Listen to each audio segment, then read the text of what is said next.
위험하니 비키세요. 할머니, 오늘부터 철거 시작해야 제때 끝납니다. 잠깐만요. 이 가게는 내 전부예요. 제발 하루만 밀어주세요. 하루요? 이 공사가 얼마짜린데 하루 미루면 얼만지 아세요? 여기 한번 멈추면 손해가 눈덩이처럼 불어나는데 할머니가 책임질 거예요? 잠시만요, 멈추세요. 지금 당장 작업 중지하세요. 뭐야? 당신 누구야? 누군데 공사를 멈추려 해? 출입증 있어? 그런 거 필요 없습니다. 지금부터 이 현장 제가 맡습니다. 명령입니다. 당장 장비 빼세요. 아니, 당신이 뭔데 명령질이야? 이 공사 얼마짜린 줄 알아? 당신이 뭔데 공사를 막아? 그 얼마짜리 공사. 제가 이 공사 새로 맡은 책임자입니다. 뭐라고? 저는 땡땡건설 대표 김도현이라고 합니다. 네. 대표님이 왜 이런 데를? 아니, 대표님이면 본사에 계셔야지. 이런 조그만 철거 현장을 왜? 대표님, 저희는 그냥 위에서 시키는 일정대로. 일정이요? 그 일정 제가 바꿔도 되겠죠? 그럼 구청 허가랑 보상 절차는요? 이미 다. 방금 구청 팀장과 통화했습니다. 오늘은 일단 철거 중지 하고 일정 재조정할 거고요. 보상은 제가 부담합니다. 그게 가능한가요? 제가 이 분식집이랑 인연이 있어서요. 다시 말하지만 장비 빼세요. 당장. 혹시 도현이니? 할머니, 저예요. 10년 전 라면 국물만 달라고 했던 그 도연이요. 잠시만요, 대표님. 그럼 이 가게는 언제쯤? 오늘은 손대지 마세요. 알겠습니다. 전원 철수 장비 빼! 할머니, 이번엔 제가 지켜드릴게요. 할머니가 그때 저희 엄마를 살리셨잖아요. 잠깐, 오늘의 이야기가 시작되기 전 구독과 좋아요는 사랑입니다. 날씨가 추운데 감기 조심하시고요. 항상 건강이 우선입니다. 즐거운 시청 되시길 바랍니다. 감사합니다. 버스가 끝나는 곳에는 사람들의 하루가 끝나는 곳이 있습니다. 서울 외곽 버스 종점, 거의 다 쓰러져 가는 정류장 옆에 낡은 간판 하나가 걸려 있습니다. 종점, 분식, 사람들은 그곳을 그냥 이렇게 불렀습니다. 종점, 할머니네. 왔어? 오늘도 고생 많았다. 라면? 아니면 떡라면으로 줄까? 저는 올해 67, 이 분식집을 30년 넘게 지켜온 순이입니다. 남편 먼저 보내고 아들은 19대 집 나가고 남은 건 이 가게 한 칸뿐이었죠. 그래서 늘 생각하며 버텼습니다. 이 나이에 길바닥 신세는 아니고 작지만 내 이름으로 된 가게 한 칸 있어서 얼마나 다행인지. 30년 동안 이 가게는 제 집이었고 식구였고 살아있다는 증명이었습니다. 장판은 몇 번이나 갈았는지 모르겠고 후드는 아무리 닦아도 기름기가 배어있고 가스레인지는 간혹 삐걱거리면서도 라면 끓일 때만 되면 어김없이 불을 올려줬습니다. 겨울바람이 유리문을 때리던 어느 날이었습니다. 밖에는 비가 눈으로 바뀌고 있었죠. 종점이라는 게 다 그렇습니다. 낮에는 소란스럽다가도 밤이 되면 쓸쓸함이 먼저 도착합니다. 늦은 시간 손님들은 거의 빠져나가고 가게 안에는 라면과 떡볶이 김이 자욱했습니다. 테이블마다 하루가 남기고 간 것들이 조용히 앉아 있었습니다. 구겨진 영수증, 다 쓴 물티슈, 다 마시지 않은 국물, 내일 뵐게요. 하며 떠난 손님의 체온. 그때 문이 조심스레 열렸습니다. 저기 실례합니다. 죄송한데, 혹시, 라면, 국물만 살 수 있을까요? 순간 제가 무슨 말을 들은 건가 싶었습니다. 라면, 여는 안 끓이고 국물만 달라는 손님은 30년 동안 장사하면서 한 번도 본 적이 없었으니까요. 뭐라고? 면도 안 넣고 국물만? 그게 무슨 소리야, 학생.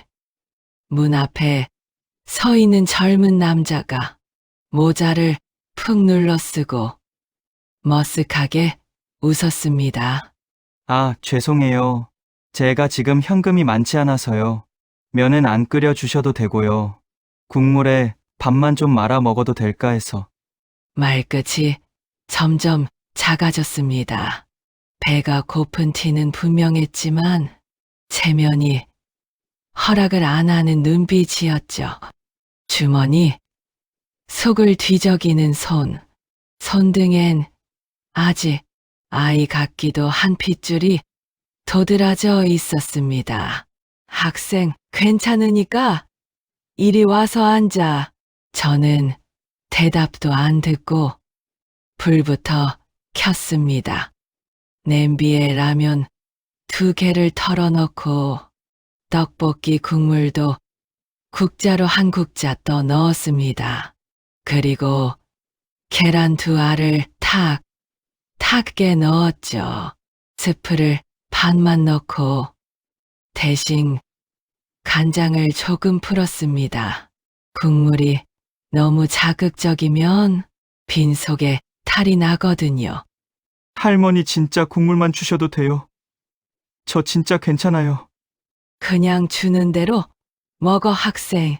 여기까지 버스 타고 종점까지 온 사람한텐 라면 한 그릇 그냥 주는 집이야, 여긴.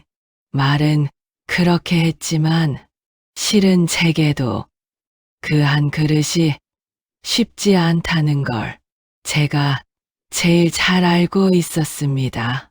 전기세, 가스비, 밀린 월세, 병원에서 걸려온 건강검진 전화.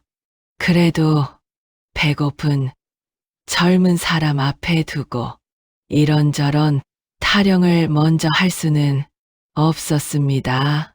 잠시 뒤 김이 모락모락 나는 라면 그릇이 청년 앞에 놓였습니다. 그리고 옆에 밥 한 공기.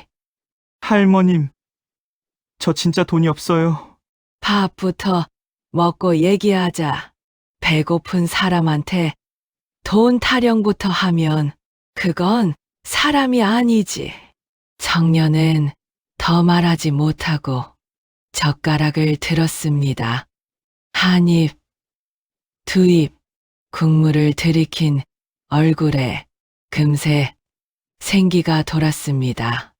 마치 오래된 기계에 따뜻한 기름을 부어준 것처럼요. 입안에 김이 서릴 때마다 눈꼬리가 조금씩 풀렸습니다. 그날 청년의 이름을 처음 들었습니다. 아, 저는 도연이라고 해요. 25살이고요. 저 앞에서 야간 버스 모는 기사예요. 버스 기사야? 에구, 나이도 어린 게 벌써? 원래는 그냥 별 생각 없이 잠깐 하려고 시작했는데요. 요즘 기사님들 많이 부족하다고 해서 야간만 이렇게 돌고 있어요. 그래, 그러니까 이렇게 밤늦게 들어오는구나. 청년은 쑥스러운 듯 웃었습니다. 사실 오늘 좀 무리했어요. 낮에는 물류센터에서 짐 나르고 저녁엔 대리운전 좀 뛰고 밤엔 버스 타고. 학생, 그러다 사람 잡는다. 몸 하나밖에 없는 거야. 건강이 최고야. 알죠. 근데 어쩔 수가 있어야죠. 엄마가 병원에 계셔서 폐암이라네요. 그 말에 젓가락 들고 있던 제 손이 멈췄습니다. 폐암이라는 단어는 저에게도 낯설지 않은 단어였으니까요. 주방 구석에 보관해둔 병원 봉투 하나가 떠올랐습니다. 제 이름이 적힌 봉투. 폐에 뭐가 보인다느니, 정밀 검사를 해보자느니, 그런 말들이 써 있는 봉투였죠. 나는 검사 날짜를 미루고 또 미루고 있었고, 이 아이 엄마는 아마도 그 병실 어디쯤에서 숨을 몰아쉬고 있겠구나. 그 생각이 그릇 위 김 사이로 슬며시 스며들었습니다. 그날 이후로 도연은 종점 분식의 단골이 됐습니다. 야간 첫 차 돌리기 전 잠깐 들러 김밥 한 줄을 입에 물고 나가기도 하고 막차를 끝내고 돌아와 눈이 반쯤 감긴 얼굴로 할머니 라면 하나만 하고 들어오기도 했습니다. 할머니! 어제는요. 손님이 한 명도 안 타고 끝까지 가더라니까요. 서울 끝까지 혼자서 버스 몰고 가는데 내려서 창밖 보니까 불 켜진 집이 몇 개 안 보여요. 그래, 다들 어디서 뭐 하며 사는지 모르겠다. 그치? 할머니는요? 집 가면 누구 있어요? 아무도 없지. 나는 여기서 사는 거나 마찬가지야. 집이라고 해봐야 반지하 방 한 칸인데. 그때 도연이 잠깐 말이 없었습니다. 버스 창으로 스쳐 지나가던 불빛들이 이 아이 눈에도 비쳤겠지요. 할머니! 저 나중에 진짜 열심히 일해서 엄마 병원비 다 갚고 엄마 모실 집 하나 마련하면 그때 할머니도 놀러 오세요. 집 근처에. 종점은 없겠지만요. 도현아, 임마. 그런 말은 진짜 그렇게 됐을 때 하는 거다. 근데 뭔가 넌 해낼 수 있을 것 같구나. 대신 그렇게 되면 우리 가게 손님한테 라면 하나만 공짜로 줄 수 있겠니? 그날 우리는 둘 다 웃었습니다. 하지만 웃음 뒤에 각자의 걱정이 조용히 앉아 있다는 걸 서로 알면서도 굳이 꺼내지 않았습니다. 며칠 뒤 눈발이 거세진 밤이었습니다. 버스 종점 옆 길바닥에는 난로 같은 게 하나 피어 있었고 기사들이 돌아가며 손을 쬐고 있었습니다. 가게 안에는 젖은 우비에서 떨어진 물이 바닥에 퍼져 있었습니다. 마지막 주문인 라면을 끓인 후 가스 밸브를 하나씩 잠그려던 찰나였습니다. 할머니 계세요? 헐레벌떡 뛰어 들어오는 발소리가 들렸습니다. 오늘은 안 오길래 쉬는 줄 알았지. 너 근데 얼굴이 왜 그래? 도연의 얼굴은 창백했습니다. 입술이 바들바들 떨리고 있었죠. 죄송해요. 할머니, 이 시간에 이런 부탁 드려도 되는지 모르겠는데 그는 손에 들고 있던 봉투를 내밀었습니다. 엄마 병원비가 지금 당장 좀 모자라대요. 오늘까지 수납을 안 하면 치료를 미뤄야 할 수도 있다고 해서. 봉투 속에는 카드 한 장이 들어 있었습니다. 이거 제 체크카드인데요. 한 번만 할머님 명의로 결제 좀 대신해 주실 수 있어요? 제가 다음 월급 들어오면 진짜 제일 먼저 갚을게요. 맹세할게요. 저는 한참 말이 나오지 않았습니다. 가게 통장 잔액이 머릿속에 줄줄이 떠올랐습니다. 전기세, 가스비, 밀린 월세, 식자재비, 그리고 병원에서 걸려온 전화. 어르신, 이번에도 검사 미루시면 안 됩니다. 제 어깨에도 이미 무거운 것들이 많이 올라타 있었죠. 그래도 청년의 떨리는 손을 보니 도저히 모른 척을 할 수가 없었습니다. 얼마 모자란다고 그랬지. 50만 원이요. 50이라 결코 작은 돈이 아니었습니다. 제게는 한 달 생활비의 절반 이상이었으니까요. 하지만 그 순간 문득 떠올랐습니다. 19살 때 갑자기 쓰러졌던 우리 엄마. 수술하실 돈이 없으셔서 조금만 더 일찍 오셨으면. 의사가 그러던 목소리와 병원 복도 바닥에 주저앉아 울던 어린 제 모습이, 저는 한숨을 길게 내쉬고 카드를 들었습니다. 그래, 도연아, 네, 할머니가 한 번 대신 내줄게. 도연의 눈이 순간 동그래졌습니다. 근데 우리 약속 하나 하자. 어떤 약속이요? 나중에 네가 진짜 잘 되잖아? 그러면 너처럼 힘든 애 하나 보이면 오늘 할머니 생각하면서 한 번만 도와줄 수 있겠니? 그걸로 퉁치마. 카드를 긁는 기계음이 유난히 크게 들렸고 영수증이 길게 뽑혀 나왔습니다.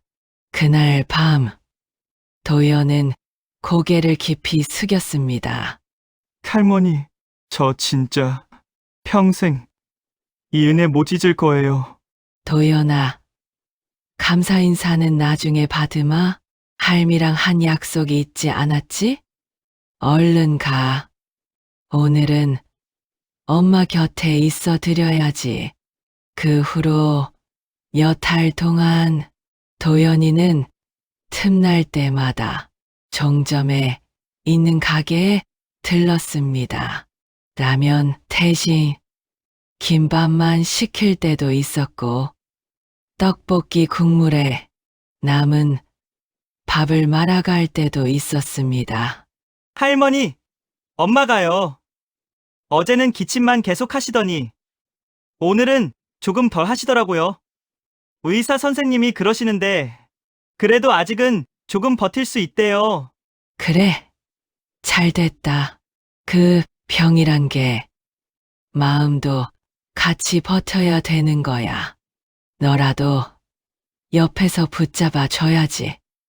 할머니는요? 검사 받으러 안 가세요?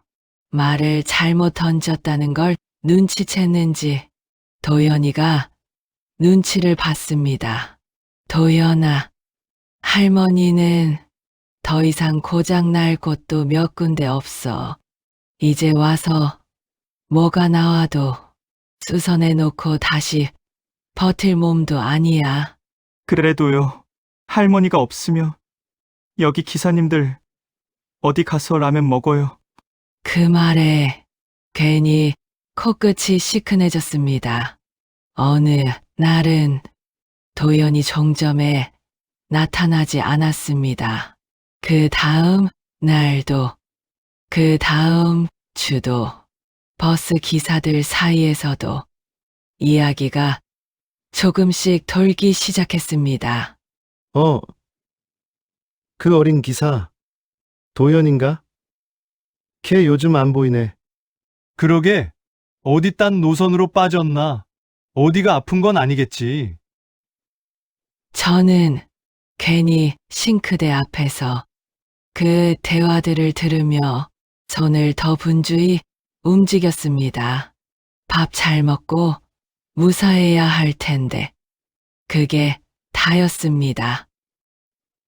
그리고 며칠이 지나지 않아 하얀 봉투 하나가 가게 문틈으로 들어왔습니다. 퇴원 안내서와 입원료, 완남 영수증, 발신인은 도연이가 다니던 병원, 보호자, 확인용 우편물입니다. 라는 작은 글자가 적혀 있었습니다. 저는 그 봉투를 한참 가만히 바라보다가 서랍 깊숙이 밀어 넣었습니다. 부러지는 건 젓가락 하나면 충분하니까요. 시간은 눈치도 없이 흘러갔습니다. 코로나가 유행하기 시작했고 홀손님들은 줄고 배달 오토바이가 늘어났습니다. 가게 문을 닫을까 몇 번을 생각했는지 모릅니다. 전화만 걸면 전기세, 가스비, 카드값 모든 게 한꺼번에 해결될 것 같은 착각이 들던 날도 있었습니다. 그때마다 가게 구석 벽에 붙은 작은 그림 한 장을 봤습니다. 앞치마를 질질 끌면서 엄마, 나도 라면 팔래 라고 소리치던 5살 태수의 그림. 종점 분식이라는 글자가 삐뚤빼뚤하게 적혀 있었죠. 그래도 길바닥은 아니다. 내 이름으로 된 가게 한 칸은 있다. 그 말을 다시 한번 중얼거리면 가스 밸브를 다시 올릴 수 있었습니다. 그리고 어느 날 벽 한쪽에 빨간 종이 한 장이 붙었습니다. 재개발 구역 지정 안내. 그날 구청에서 나온다는 공무원과 건설사 직원이 함께 찾아왔습니다. 어르신, 여기 서명 한번 해주세요. 보상 절차 안내문이고요. 이 동네 전체가 재개발 들어가거든요. 아니, 갑자기 이런 걸 주면 여기 내가 30년을 살았어. 30년을 라면 하나 끓여서 이걸로 먹고 살았는데 그래서 보상해 드리는 거예요. 시세보다 조금 더 쳐드리는 거라니까요. 딴 데 가게 하나 더 내시면 되죠. 다른데 가게라는 말이 그렇게 쉬운 얘긴지 저 사람은 모르는 눈치였습니다. 시내 임대료를 한 번이라도 알아봤다면 그 말이 그렇게 안 나올 텐데 말이죠. 문서에는 낯선 숫자들이 적혀 있었습니다. 보상금, 2주일, 철거 예정일, 그리고 자진 철거, 기한 내 자진 철거를 하지 않을 시 강제 집행할 수 있음. 그 문장을 읽는 순간 가슴이 철렁 내려앉았습니다. 울며 저자먹기로 서명을 하고 나오는 길, 정류장 옆 벤치에 잠깐 앉았습니다. 버스 한 대가 들어와 엔진을 끄고 기사가 내렸습니다. 할머니, 왜 그렇게 멍하니 계세요? 기사 양반 왔어요? 오늘도 라면 하나 드려요? 아니요. 오늘은 그냥 김밥 하나만 주세요. 손에 쥐어진 종이에 적힌 철거 예정일이란 글자가 자꾸만 눈앞에 겹쳐졌습니다. 아, 이게 내 마지막 겨울이구나. 그렇게 생각하며 마지막 일주일을 버텼습니다. 단골 기사들은 제각각 인사를 하고 떠나갔습니다. 할머님, 여기서 라면 먹는 것도 이번 주가 마지막이겠네요. 그쵸? 나 여기 라면 덕분에 야간 운행 버텼는데 난데 가면 이런 만나겠어요? 에이, 별소릴 다 하네. 어디 가서 그런 말은 하지 마. 부끄럽게 다들 몸 건강히 다니기나 해. 마지막 날 전날 밤, 저는 가게에 불을 끄고 의자 하나에 앉았습니다. 라면, 냄비들도 불이 꺼지니 갑자기 늙어 보였습니다. 문득 20살 도연이 생각이 났습니다. 라면 국물만 팔아 달라던 얼굴, 카드 한 장 내밀던 떨리는 손, 할머니, 평생 잊지 않을게요. 라고 말하던 목소리. 그 애는 잘 살고 있을까? 버스가 한 대 정점으로 들어왔다가 허리를 돌려 나가고 있었습니다. 각자 돌아갈 곳이 있는 사람들 틈에 저도 끼어 있는 건지 아니면 버스만 계속 보내고 있는 건지 잘 모르겠더군요. 철거 예정일은 생각보다 빨리 찾아왔습니다. 새벽부터 종점으로 트럭들이 들어왔습니다. 구청 마크가 뚜렷한 차량, 용역들이 탄 승합차, 건설사 로고가 붙은 헬멧들. 어르신, 오늘 철거 들어갑니다. 어제까지 자진 철거 안 하셨으니 이제 저희가 들어갈 수밖에 없어요. 잠깐만요. 지금 손님도 없고 안에 기계들 정리도 아직. 정리는 저희가 다 해드려요. 원래 이렇게 진행되는 겁니다. 정리라는 말이 이렇게 잔인한 말인지 그날 처음 알았습니다. 떡볶이 판이 뽑혀 나가고 라면, 냄비가 트럭으로 옮겨졌습니다. 수십 년 동안 김과 기름과 웃음이 배어 있던 것들이 마치 쓰레기처럼 덜컹 트럭 바닥에 떨어졌습니다. 안 돼요. 그건 그냥 새덩이가 아니에요. 저는 트럭 앞으로 나가 두 팔을 벌렸습니다. 제발 이것만은 조금만 더 시간 좀 주세요. 이 가게가 내 전부예요. 진짜로. 할머니, 위험하니까 비키세요. 저희도 어쩔 수 없습니다. 저희도 시키는 대로 해야 먹고 살아요. 거친 손이 어깨를 밀쳤습니다. 몸이 휘청거리며 뒤로 넘어지는 순간 바닥에 얼음물이 등을 차갑게 적셨습니다. 손바닥에 깨진 그릇 조각이 느껴졌습니다. 하늘이 잠깐 뒤집히는 것 같았습니다. 그때였습니다. 종점 입구 쪽으로 고급진 승용차 한 대가 천천히 들어왔습니다. 흰색 캡에 파란 로고가 크게 붙어 있었습니다. 도연물류.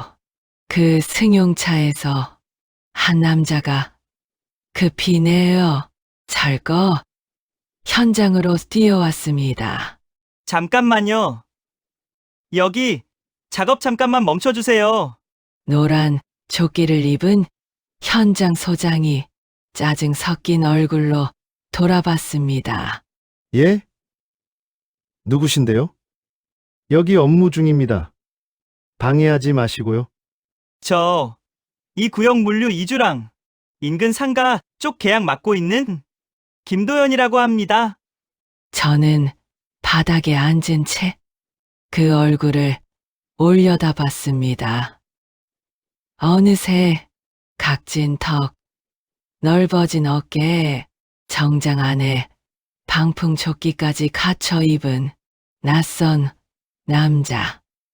그런데 웃을 때 눈과 주름이 어디서 본 것 같았습니다. 할머니, 그 한마디에 온몸이 굳어졌습니다. 할머님, 20살 청년이 배고픈 얼굴로 국물만 팔아달라던 그 목소리. 도현이니? 제 입에서 저도 모르게 그 이름이 튀어나왔습니다. 할머니, 저예요. 그때 라면, 국물만 팔아달라고 카드 한 번만 긁어달라던 그 도연이요. 눈앞이 흐려졌습니다. 어제 본 사람처럼 선명한 얼굴이 세월을 건너 제 앞에 다시 서 있었습니다. 소장님, 여기 가게 철거 잠깐만 멈춰주시면 안 될까요? 아니, 그게 이미 일정 다 잡혀 있어서요. 이렇게 중간에 멈추면 우리도 골치 아픈데. 제가 구청이랑 건설사 쪽 담당 부장님께 바로 연락드릴게요. 이 가게는 일단 오늘은 손 안 대시는 걸로 하시죠. 도연은 휴대폰을 꺼내 어디론가 연달아 전화를 걸었습니다. 네, 팀장님. 도연입니다. 지금 종점 쪽 분식집 건 말인데요. 네, 맞습니다. 그 집 맞아요. 보상금 일부는 저희 쪽에서 추가로 부담할 테니까 철거 일정 조금만 조정해 주세요. 그가 말하는 동안 저는 그의 옆모습을 멍하니 바라보고 있었습니다. 어떻게 이렇게 컸을까? 짧은 통화가 몇 번이고 이어졌습니다. 현장 소장은 황당하다는 표정을 지었다가 잠시 후 어쩔 수 없다는 듯 어깨를 으쓱했습니다.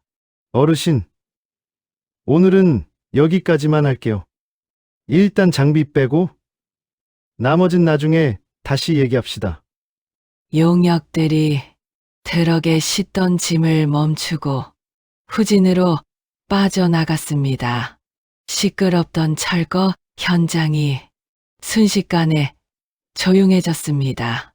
남은 건 반쯤 뜯긴 간판 하나와 흙탕물에 젖은 제 몸, 그리고 숨을 헐떡이며 서 있는 도연뿐이었습니다. 할머니, 일어나세요. 따뜻한 손이 제 팔을 붙잡았습니다. 저는 겨우 몸을 일으켰습니다. 도연아, 너 이게 어떻게 된 거냐? 많이 놀랐죠, 할머니. 나도 사실 좀 더 일찍 왔어야 했는데 죄송해요. 그는 어색하게 웃었습니다. 할머니, 이 가게 여기서 그냥 끝내지 맙시다. 끝내지 말라니. 여기 재개발 들어가서 다 밀린다며. 나는 이제 진짜 갈 데도 없는데. 걱정 마세요. 제가 선물 하나 준비해 놨어요.